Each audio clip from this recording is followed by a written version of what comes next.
travaille avec quelques agences. Or, pour avoir les documents des résidents en Zambie, avoir aussi un travail là-bas. Et ces agences-là, ils font la prise en charge des personnes qui veulent avoir ces documents. Parce qu'en cas de problème, au fait, les services de migration zambiens vont s'attaquer à l'agence et non à l'individu. Alors moi, je l'ai aussi mis en contact avec cette agence-là qui m'avait aussi facilité pour obtenir la carte de résident en Zambie, ainsi de suite. Alors c'était ça, et au fait, l'objet de sa visite. Alors quand je parlais avec lui, je lui ai dit les frais qu'il y avait à payer au niveau de l'agence. Et le monsieur me dira, ok, pour le moment, je ne suis pas prêt avec cette somme d'argent. Mais quand je serai prêt, je vais te revenir. Donc le fameux colonel Jules. Et à ce moment-là, vous ne savez pas que lui, c'est un colonel. Et lui vous l'amène comme un simple civil qui cherche à régulariser sa situation en Zambie. Comme un vieux à lui, un vieux avec qui il a des affinités, je ne sais quoi. Voilà, donc c'est un peu ça, de manière si simple. Et alors, le monsieur, je crois que c'était au mois de novembre 2021. Quand on s'est vu, c'est même le jour où on a pris... Où vous avez pris la photo là. Tout à fait. Après ça, moi je suis parti, je suis sorti de la Zambie parce que je devais faire un déplacement. Et je reviens en Zambie, c'était le 22 décembre. Donc je suis parti de la Zambie le 7 novembre et je suis rentré le 22 novembre. Le 22 novembre. Quand je retourne en Zambie, un certain le 28, le monsieur m'appelle. Il me dit qu'il était prêt et qu'il voulait me voir. D'abord, c'est Eli qui m'appelle pour me dire que le monsieur était prêt. Je lui dis, ok, il n'y a pas de problème. Moi aussi, pour le moment, je suis à Lusaka. Mais je crois que le premier, je serai en Ndola. Et quand je serai en Ndola, je pourrai le contacter pour qu'on se voit. Comme ça, je vais aussi appeler le monsieur de l'agence. Et le premier, c'était un peu compliqué. Je ne suis plus venu en Ndola. J'étais en Ndola le 3. Et quand j'arrive en Ndola... C'est le 3 janvier 2022. 2022, ok. Quand j'arrive en Ndola, c'était le 3 2022. Et cela que je l'appelle, je lui dis, bon, je suis en Ndola, mais je ne veux pas traîner parce que je dois partir. Il me dira, non, ok, il n'y a pas de problème, je suis prêt. Alors, on se voit, on se retrouve à l'hôtel Protea, au jardin, là, autour de la piscine. Là, c'est Jules Massoua qui vous dit. C'est Jules Massoua, oui, ce colonel, ce fameux colonel. Et à partir de ce moment-là, j'appelle directement Eli. Je lui dis, mais moi, je ne peux pas aller à ces rendez-vous sans toi parce que le monsieur, je ne le connais pas.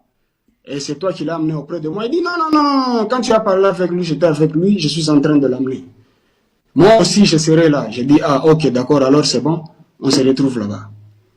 Et c'est comme ça que je me suis rendu. Mais quand j'arrive, moi, le lieu de rendez-vous là au jardin, je regarde, il y avait que des Chinois qui étaient là. Et lui n'était pas là. Du coup, je sortais. Vous êtes arrivé à l'hôtel Protea. À l'hôtel Protea, en face du stadium. Il y a un stadium là-bas, je crois que c'est Kenneth Kaunda. Juste en face. Alors quand je sortais, je vois, il m'appelle, il me dit non, mais pourquoi tu sors? Je dis, mais j'arrive là, je suis arrivé là-bas, il n'y avait personne, et c'est comme ça que j'ai décidé de partir. Non, non, non, non, reviens. J'étais juste aux toilettes ici. Bon, je rentre, effectivement, je le trouve, il est assis, et il était seul. Pendant que je lui posais la question, mais où est Eli? Pourquoi Eli? Eli m'a dit que vous étiez ensemble, comment fait-il que vous vous retrouvez seul ici? Il me dira, non, non, Eli aussi est là, mais il a reçu un appel, il est juste là, à l'extérieur, il remet quelque chose à quelqu'un, et puis il va revenir. Mais toi, sois tranquille. Pendant que je me suis mis, directement, il y a un serveur qui est arrivé pour me poser la question si je devais prendre quoi. Je lui ai dit, non, vous m'amenez de l'eau. Lui m'a dit, non, non, tu peux manger, tu peux passer la commande. J'ai dit, non, je ne mange pas parce que je n'ai pas assez de temps. Je prends juste une bouteille d'eau et ça me va. Le temps que le serveur amène la bouteille d'eau, il y a deux messieurs qui débarquent avec des revolvers. Un qui pointe sur lui et l'autre qui pointe sur moi, nous demandant de ne pas bouger. C'est des Zambiens ou des Congolais, les messieurs avec les revolvers? Ils parlaient en anglais, ils parlaient Zambien, ils parlaient Congolais. Ils parlaient anglais. Ok. Alors quand ils arrivent, ils pointent sur nous et moi j'avais mes téléphones posés sur la table. Directement, ils vont récupérer mes téléphones, ils ont mis en poche. Ne bougez pas. Votre ami a un revolver. Et du coup, l'autre L'ami commence dont à on dit qu'il a un fouiller. revolver, c'est le fameux Jules Massois. C'est le fameux colonel Jules Massot qui est assis devant moi, juste en face de moi. Et directement, on commence à le fouiller. Effectivement, il avait un revolver sur lui. C'est comme ça qu'on va lui arracher cette arme et on va le menotter. En même temps, il fallait me menotter aussi parce que du fait que j'étais avec lui, c'est que j'étais complice. Et tout de suite, il y a eu même des renforts, à peu près soudainement 7 ou 6 personnes qui se sont ajoutées, je ne connais pas leur identité. Et on nous a tous pris. Et là dehors, il y avait une Land Cruiser fumée. On nous a embarqués dans cette Land Cruiser. Et vous et Jules Massois menottés. Et moi et lui, tous menottés. Alors que c'était un scénario qui était monté, c'est moi qu'on voulait enlever au fait. Alors, lorsqu'on part, on arrive dans une maison, on va nous séquestrer quelque part dans une maison. Quand on arrive là-bas, moi, on m'enferme dans une autre pièce et lui, on me fait croire qu'on l'amène aussi dans une autre pièce puisqu'on ne pouvait pas nous laisser nous deux ensemble. Et je suis resté dans cette pièce-là. Là, c'était déjà vers 15 heures jusqu'à 19 heures. Je vois quelqu'un ouvrir la porte et c'était le général John Tshibangou.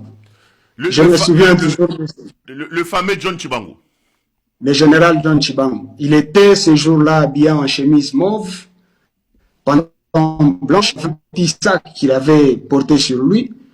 Il avait des menottes et un revolver en main.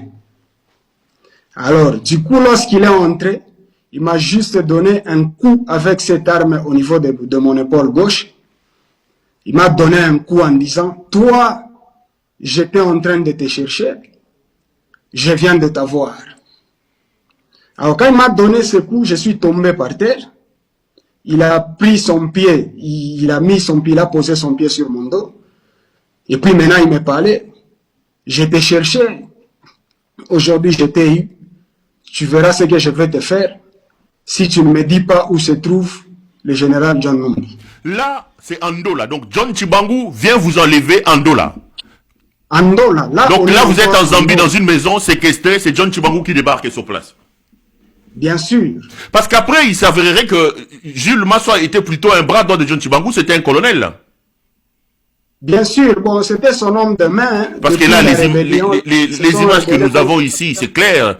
Là, vous voyez, c'est John Tshibangou avec le fameux colonel Jules Massois. Donc, c'était un plan que John Tshibangou a monté. Jules Massois se trouve d'ailleurs en ce moment ici en prison parce qu'ils ont été arrêtés aussi avec John Tshibangou, les deux. C'est un homme des bras, un colonel de l'armée congolaise qui travaille avec ces messieurs que vous voyez, John Tshibangou. Donc, les choses doivent être claires. Donc, ce qu'ils ont fait là, c'était un scénario seulement pour vous avoir. Tout à fait. C'était un scénario. Et quand lui arrive, quand Tshibangou commence à me torturer là, pour que je lui dise où se trouvait le général John Numbi, mais j'étais en train de lui dire, je ne connais pas l'histoire dont tu es en train de parler là. D'abord, moi, à mon niveau ici, comment je peux savoir où le général Numbi? Donc ça, c'est pas possible. Non, et pourtant, on te voyait ici avec ses enfants. Du fait que tu collabores avec ses enfants, donc du coup, tu dois aussi savoir où il se trouve.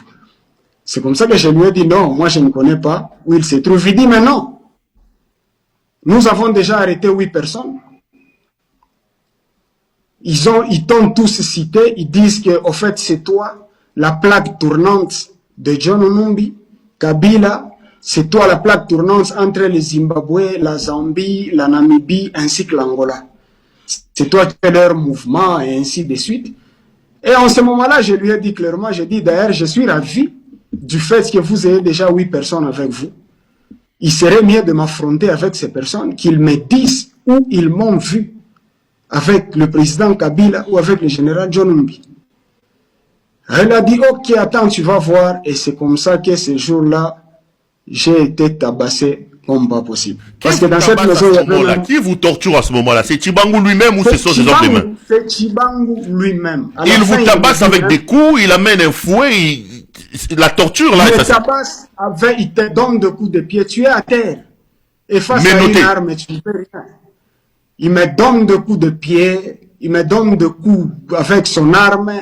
Il fait tout ce qui lui semblait bon. Et à un certain moment, il m'a même dit, Toi, tu penses que c'est une blague, je peux m'emmener dans un pays étranger avec un revolver? Non, je suis en mission officielle, même la Zambie sait que je suis ici. Ça, c'est lui-même qui me l'a dit.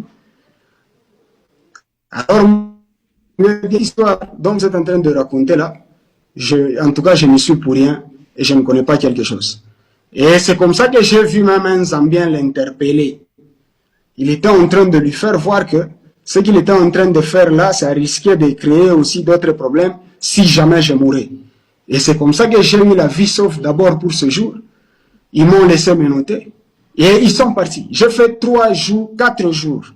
3 jours dans cette maison où j'étais torturé. Chaque fois que Tshibangou venait, tu ne veux pas me dire où se trouve le général John.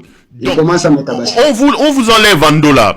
On vous séquestre en Ndola, en Zambie. Et dans une maison que vous ne connaissez pas. Et chaque jour, Tshibangou venait vous torturer sur place. Tout à fait. Pour que je lui dise où se trouvait le général. Généralement, c'est les soirs, c'est les matins qu'il venait, Tshibangou. Il venait souvent le matin vers 10h et le soir, très souvent, à partir de 19h pour repartir 2h ou 2h30 après. Et il le faisait tous les jours. Donc tous les jours, alors, à 10h, il vient, il vous torture. Il part, à 19h, il revient, il vous torture, il répare. Il répare, et puis j'étais toujours menotté. J'ai passé une nuit avec les menottes. Parce que je dormais par terre, toujours menotté, selon l'ordre qu'il lui avait donné. Ok. Donc, les Zambiens, et ils avaient peur. Alors, on pouvait m'ouvrir les menottes seulement lorsque je devais manger. Mais je ne pouvais même pas manger dans cet état-là parce que je n'avais pas... Il n'y avait pas vraiment moyen parce que je ne comprenais pas en fait tout ce qui s'est passé. Et du coup, c'était devenu compliqué. Et c'est comme ça que quand les 3 jours sont passés, le 4e jour, ils sont venus me chercher. J'étais menotté, on m'a pris. Ce jour-là, on n'avait pas bandé les yeux. Quand je descends les escaliers, parce que c'était une maison en étage, lorsque je descends, on descend avec moi. Quand j'arrive à l'extérieur, dans la parcelle maintenant, je trouve, il y avait 3 véhicules.